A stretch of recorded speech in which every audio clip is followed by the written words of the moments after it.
आह्वान ओडिशार प्रथम एवं एकमात्र मासिक ओडिया साहित्य ई पत्रिका। आम पॉडकास्ट सुनी परिबे ए 30 सेकेंड रो विज्ञापन परे। आसंद शुणिबा एक क्षुद्र गल्प तथापि अदरकारी। लिखिछंती डॉक्टर ज्योति प्रसाद पट्टनायक।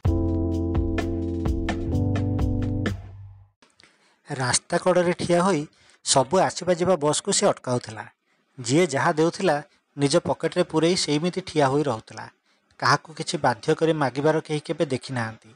भेंडिया टोकाटा बयस 30 किंबा टिके अधिक होइथिबो बोधुए। सफा धला पोशाक पिंधि रोज रोज से एमिति बसस्टाण्ड को आसे आ प्रत्येक बस रु किछि किछि पाउणा आदाय करथाए। संज बेलकु परकु फेरे। सबु जानती ताकू, किंतु ताहा पाखरे समय नाही। किछि समय अटकी जाई ता सह कथा हेबा पई। से भी काहाकू बाधा दिएनी। काहाकू धमकाइबा किंबा काहाकू डरेबा काम से केबे करेनी।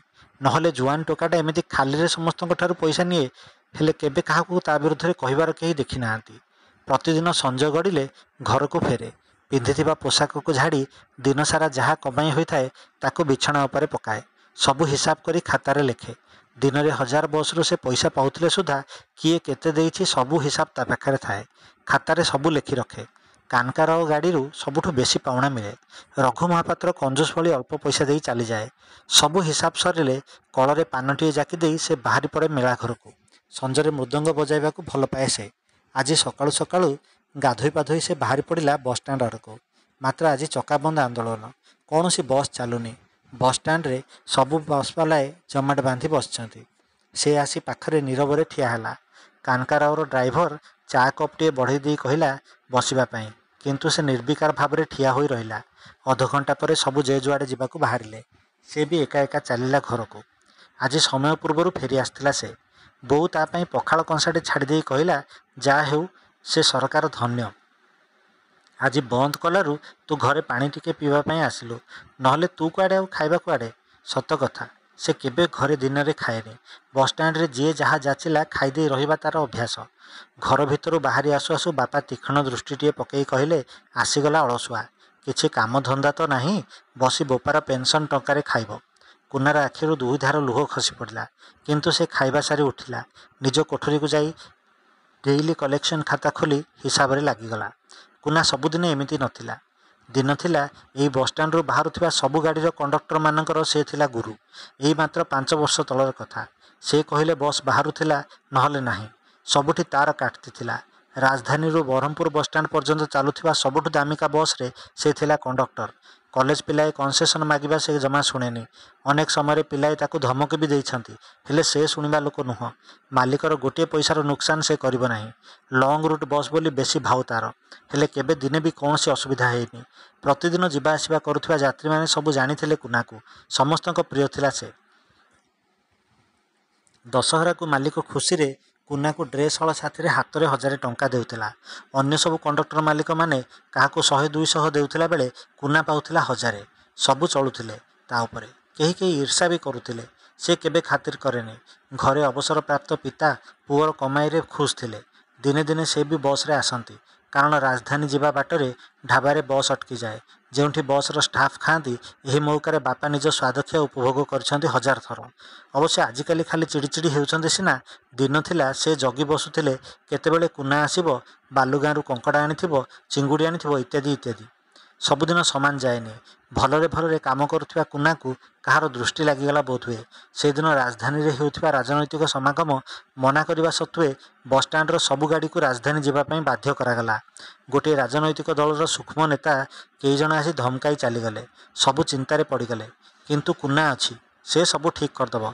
जुआन रक्त जहाँ चाहब सबू करदे पारिब। या भावी बस मालिक माने कुना को सबु कथा कहले। कुना भी बाहरी पड़ा।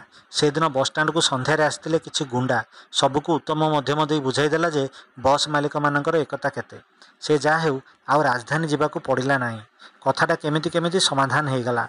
बोध हुए राजनैतिक उत्तापरे राजधानी रहिथिबारु ब्रह्मपुर बसस्टाण्ड रे कौनसी फरक पड़िला नाही। दिन 15टा गला परे पुणी थरे बसस्टाण्ड रे उत्ताप सृष्टि हैला। राजनैतिक गुंडा माने बारंबार आसी अन्य बस बालांकू धमकाइबाकू लागिले। कथा कुना कानकू गला। से सबू समाधान करने पे आगक आसिले केही आगक आसु नथिले। गुंडा माने ठीक कुना नथिबा समय ही आसी उत्पात करुथिले। दिने दुर्भाग्य को कुना हाबुड़े पड़ जाइतिले सेमाने। ସେମାନଙ୍କ ଭିତରେ ଠେଲାପେଲା ହେଉଥିବା ସମୟରେ କେହି ଜଣେ ହାତ ବୋମାଟିଏ ବାହାର କରି ଫୋପାଡ଼ି ଦେଇଥିଲା ଗୋଟିଏ ବସ୍ ଉପରକୁ। ସେହି ହାତ ବୋମାକୁ ସେଇଠୁ ଉଠେଇ ବାହାରକୁ ଫୋପାଡ଼ିବା ସମୟରେ ହାତରେ ହିଁ ବୋମାଟି ଫୁଟି ଯାଇଥିଲା କୁନାର। ଦେବ 1.5 ମାସ ହସ୍ପିଟାଲରେ ପଡ଼ିବା ପରେ ସେ ଠିକ୍ ହୋଇ ଆସିଲା ସିନା, କାନକୁ ଆଉ କିଛି ଶୁଭିଲା ନାହିଁ କି ମୁହଁ ଖୋଲି କିଛି କହିପାରିଲା ନାହିଁ। ବାସ୍, ତା କାର୍ଯ୍ୟକାଳ ସମାପ୍ତ ହୋଇଯାଇଥିଲା। ହେଲେ ବସ୍ଷ୍ଟାଣ୍ଡ ମୋହ ସେ ତ୍ୟାଗ କରିପାରିଲା ନାହିଁ। ଧୀରେ ଧୀରେ ସେ ପୁଣି ଥରେ ବସ୍ଷ୍ଟାଣ୍ଡକୁ ଆସିବା ଆରମ୍ଭ କଲା କାମ କରିବା ପାଇଁ, କିନ୍ତୁ କେହି କାମ ଦେଲେନି। ସତ, ମାତ୍ର ଦୈନିକ କିଛି କିଛି ସାହାଯ୍ୟ ଦେବାକୁ ନିଷ୍ପତ୍ତି କରିଦେଲେ, କାରଣ କୁନା ପାଇଁ ଯେ ବୋଲି ସେଦିନ ବସ୍ଷ୍ଟାଣ୍ଡରେ ଅଘଟଣଟିଏ ଘଟୁ ଘଟୁ ରହିଯାଇଥିଲା। ନହେଲେ କେତେ ବସ୍ ଯେ ଜଳିଯାଇଥାନ୍ତା କିଏ କହିବ। ରାତି ହେବାକୁ ଆସିଲାଣି। ଆଜି କୁନା ମେଳା ଘରକୁ ଯାଇନି ଭଜନ ଗାଇବାକୁ। ଖାଇବା ପାଇଁ ବୋଉ ଡାକ ପକାଇବା ପରେ ସେ ଯାଇ ଖାଇବା ସମୟରେ ବାପାଙ୍କ ରାଗ ପୁଣି ଥରେ ବାହାରି ପଡ଼ିଲା। ଅବଶ୍ୟ ସେ କିଛି କହିପାରୁନଥିଲା, ମାତ୍ର ନିଜ ଆଖିରେ ସେ ବିରୋଧର ସ୍ୱର ସ୍ପଷ୍ଟ ଜଣାଇ ଦେଉଥିଲା। ବିବାହ ପ୍ରସ୍ତାବ ଆଗରୁ ଯାହା ବି ଆସୁଥିଲା, ବସ୍ କଣ୍ଡକ୍ଟର ବୋଲି ଫେରି ଯାଉଥିଲେ। ଏବେ ଆଉ କେହି ଆସିଲେ ନାହିଁ। ମୂକ ବଧିର ଗୋଟେ ଅପାଙ୍ଗ ଲୋକକୁ କିଏ ବା କାହିଁକି ଝିଅ ଦିଅନ୍ତା ସତେ? ରାତିରେ ସେ ଖାତା ଧରି ଡିବିରି ଜାଳି ପୁଣି ଥରେ ହିସାବ କରି ବସିଲା। ମନକୁ ମନ କ'ଣ ସବୁ ହିସାବ କଲା। କାନ୍ଥରେ ଥିବା ଥାକରେ 2ଟା ପୁରୁଣା ଅମୁଲ ଡବାରେ ଯାହା ଟଙ୍କା ଥିଲା ତାହା ସବୁ ଗଣିଲା। ତକିଆ ତଳେ ରଖିଥିବା ନିଜର ପାସବୁକ୍ ଖୋଲି ଦେଖିଲା ସେ କେତେ ଟଙ୍କା ସଞ୍ଚୟ କରିଛି। ବର୍ଷକରୁ ସାମାନ୍ୟ ଅଧିକ ସମୟ ହୋଇଗଲାଣି ଟଙ୍କା ମିଳିବାର। ସକାଳ ପାହୁ ପାହୁ କାଗଜ ଗୋଟିଏରେ ଲେଖିଦେଇ ବାପାଙ୍କ ଆଗରେ ଧରିଲା। ବାପା ତାର ଆଁ କରି ଅନାଇ ରହିଥିଲେ। ଦେଖୁ ଦେଖୁ କୁନାର ଶରୀରଟା ଧମ୍ କରି ତଳେ ପଡ଼ିଗଲା। ରାତିରେ ହିଁ ସେ ନିଷ୍ପତ୍ତି କରିଦେଇଥିଲା। ବାପା ବୋଇଁ ପାଇଁ ପାଖାପାଖି 1,00,000 ଟଙ୍କା ଛାଡ଼ିଦେଇ ସେ ବିଷ ଖାଇସାରିଥିଲା। ହସ୍ପିଟାଲ ନେବା ବାଟରେ ହିଁ ସେ ଏହି ଦାମ ତ୍ୟାଗ କଲା।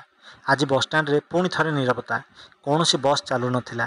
ଯାତ୍ରୀ ସବୁ ପଚାରୁଥିଲେ କାହିଁକି ବସ୍ ଚାଲୁନି। ସବୁ ବସ୍ବାଲା କୁନା ଘରେ ବସିଥିଲେ ନୀରବରେ ପ୍ରାର୍ଥନା କରିବା ପାଇଁ।